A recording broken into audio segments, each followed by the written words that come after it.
News नशा, आदत हर खबर की। दोस्तों नमस्कार, मैं हूं विनीता यादव।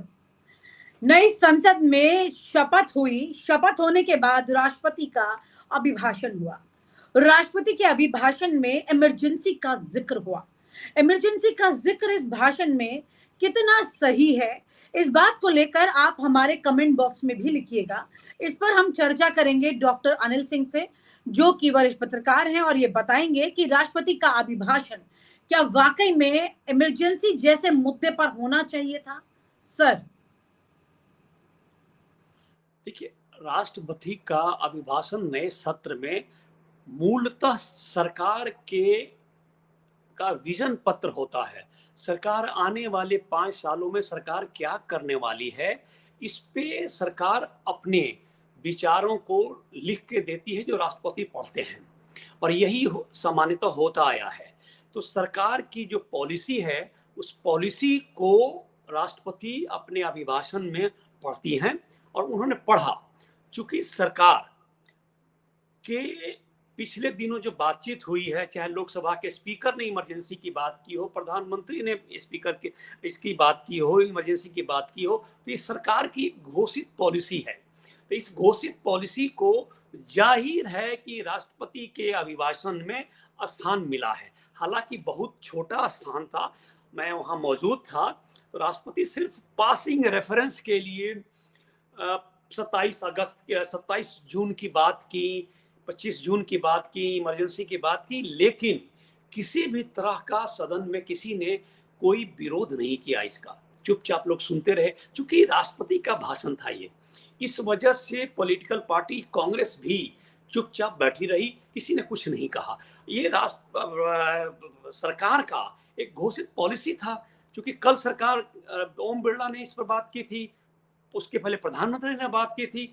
तो विपक्ष क्या करे? विपक्ष चुपचाप मूक दर्शक बन के सुनता रहा, और ये एक सरकार की नीति थी, जिस नीति का बखान राष्ट्रपति ने किया है, और इससे ज्यादा इस पे कुछ नहीं कहा जा सकता। सर, इस पर ज्यादा कुछ कहा तो नहीं जा सकता, लेकिन बड़ा सवाल ये है, क्या आपने इतनी बार संसद को कवर किया है, इतने राष्ट्रपति के अभिभाषण को आपने सुना है, कई सालों से लगातार आप ये देख रहे हैं प्रक्रिया, क्या आपके लिए ये अचंभित करने वाला भाषण नहीं था? देखिए, बेशक ये मुद्दा बहुत पुराना हो चुका है। 50 साल पहले की बात है। 50 साल में पूरी दुनिया बदल गई है। 50 साल पहले क्या परिस्थिति थी, किन परिस्थितियों की वजह से इंदिरा गांधी ने संविधान के तहत इमरजेंसी को प्रोक्लेम किया था, संविधान के तहत इमरजेंसी को हटाया, उसके बाद उन्होंने चुनाव डिक्लेयर किया। चुनाव में वो जानती थी कि हारेंगी, फिर भी चुनाव डिक्लेयर किया। तो ये बड़ी पुराना मुद्दा है। इस मुद्दे पे हर साल, जब तक मेरा जितना जर्नलिज्म में कैरियर है, हर साल मैं देखता हूँ कि जब झूठ आता है, 25 जून आता है, तो विपक्ष इसको लेके खड़ा हो जाता है कि बहुत बड़ा अन्याय हुआ हमारे साथ, और हमें जेल में डाल दिया गया, बोलने की आज़ादी छीन ली गई। तो विपक्ष का मुद्दा शुरू से रहा है। क्योंकि विपक्ष अभी जो सरकार में है, एनडीए के फॉर्म में है, तो वो उनका एक घोषित प्लान है। ये तो घोषित प्लान है, तो जाहिर है कि ये प्लान राष्ट्रपति के भाषण में आएगा ही आएगा। वो आया। इस पे बाकी लोग क्या कर सकते हैं? एक ये परंपरागत तरीके से बीजेपी 25 जून को हर साल इस तरह का प्रोटेस्ट मनाती है। जब सत्ता के बाहर थे तब भी मनाते थे, जब सत्ता में है तब आधिकारिक तौर पे मना रहे हैं, और ये कहते हैं, और उसी का एक स्वरूप है जो राष्ट्रपति के अभिभाषण में ये बातें सामने आई है। सर, लेकिन यहाँ पर अगर हम बात करते हैं इमरजेंसी जैसे टॉपिक की, तो जैसा आपने कहा भी कि यहाँ पर फ्यूचर विजन होना चाहिए। आपने क्या बड़े काम किए, कैसे आप आगे लेके जा रहे हैं, आपको नहीं लगता है कि इस बार भी स्पीकर का पद, राष्ट्रपति का पद एक बीजेपी की तरफ से बोल रहा है, जो कि निष्पक्ष पद होना चाहिए, उसकी गरिमा उसी से बढ़ती है? ये बात बिल्कुल यथार्थ है कि इन पदों का राजनीतिकरण कर दिया गया है, चाहे स्पीकर हो, चाहे राष्ट्रपति हो, या प्रधानमंत्री हो। ये सिर्फ एक बीजेपी के लोग नहीं होते हैं, एक पार्टी के लोग नहीं होते हैं, ये पूरे देश के हैं, और पूरे देश के प्रति इनकी जवाबदेही होती है। लेकिन चूंकि राजनीतिकरण इनका हुआ है, चाहे लोकसभा के स्पीकर हो, चाहे राष्ट्रपति हो, या प्रधानमंत्री हो, ये मूल रूप से देश के होने के बजाय ये पार्टी के रूप में अपने आप को पेश कर रहे हैं। अदरवाइज इस तरह की बात राष्ट्रपति के अभिभाषण में नहीं आनी चाहिए थी। बिल्कुल। लेकिन क्या आपको लगता है कि आने वाले दिनों में ये पद जो आज पहले ही दिन अभिभाषण के वक्त में या स्पीकर जब बोले उनके पद को ग्रहण करने के बाद में, उसके बाद प्रधानमंत्री के बनने, तीसरी बार प्रधानमंत्री बनते ही नरेंद्र मोदी जो बोले, चलिए वो एक पार्टी के नेता हैं क्लियरली, लेकिन ये दो पद जो पूरी तरह से निष्पक्ष होने चाहिए, इन्फ्लुएंस्ड नहीं होने चाहिए किसी पार्टी द्वारा, तो ये आने वाले बाकी दिन जो है सरकार की जो आगे चलने वाली है स्थितियां, उसमें बाकी सेशन के दौरान क्या आपको लगता है कि ये सब कुछ उतना निष्पक्षता से चल पाएगा, एक फेयर डिस्कशंस देखने को मिलेंगी, और राष्ट्रपति द्वारा भी जो कदम होते हैं वक्त वक्त पर बड़े जरूरी, वो आपको लगता है कि वो भी क्या पक्षपाती नहीं रहेंगे? देखिए, उम्मीद ये की जाती है कि लोकतांत्रिक परंपराओं का पालन किया जाएगा।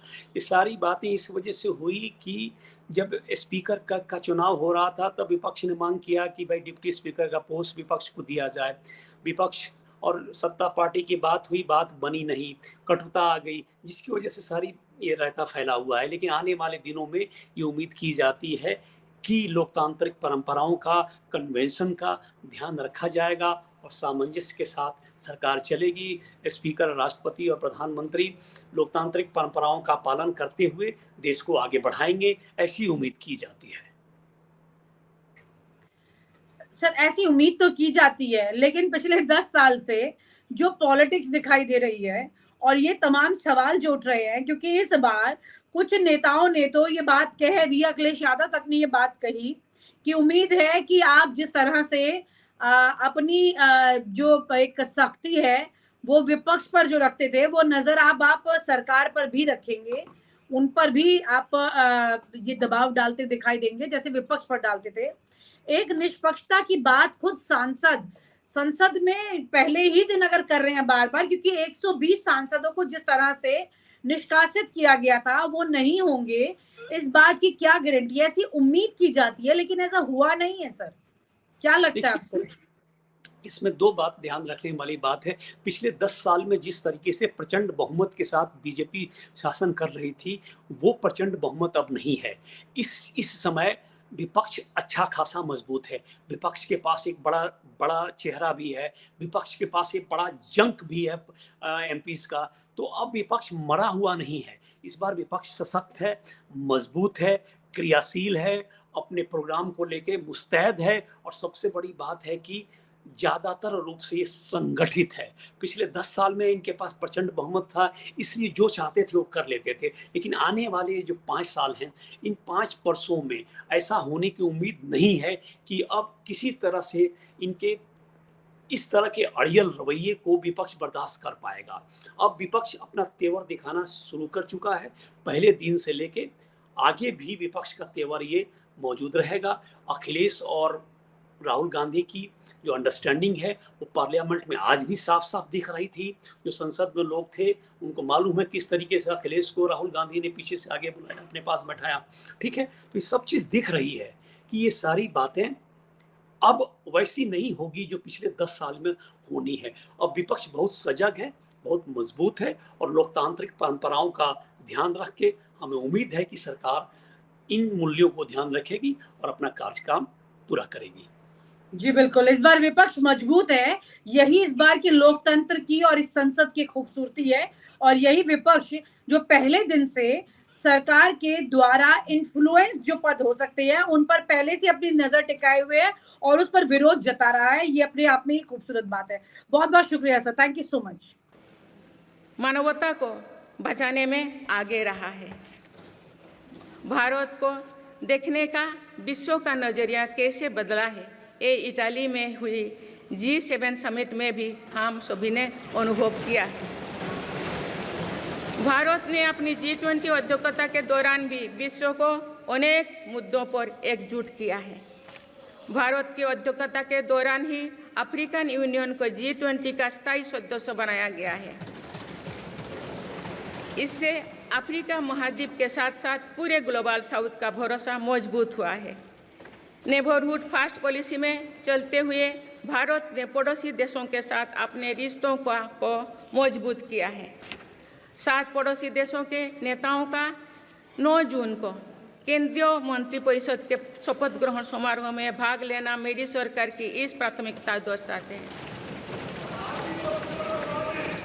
भारत सबका साथ सबका विकास की भावना के साथ इंडो पैसिफिक क्षेत्रों के देश के साथ भी सहयोग बढ़ा रही है।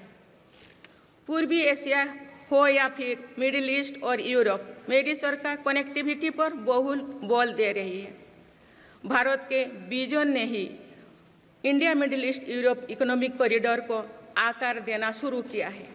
ये कॉरिडोर 21वीं सदी के सबसे बड़ी गेम चेंजर में एक सिद्ध होगा। माननीय सदस्यगण, आने वाला कुछ महीने में भारत एक गणतंत्र के रूप में 75वें वर्ष पूरी करने जा रहे हैं। भारत का संविधान बीते दशकों में हर कसौटी पर खरा उतरा है। जब संविधान बन रहा था तब भी दुनिया में ऐसे ताकतें थे जो भारत के असफल होने की कामना कर रही थी। देश में संविधान लागू होने के बाद भी संविधान पर अनेक बार हमले हुए हैं। आज 27 जून है। 25 जून 1975 को लागू हुआ आपातकाल संविधान पर सीधे हमले का सबसे बड़ा और काला अध्याय था।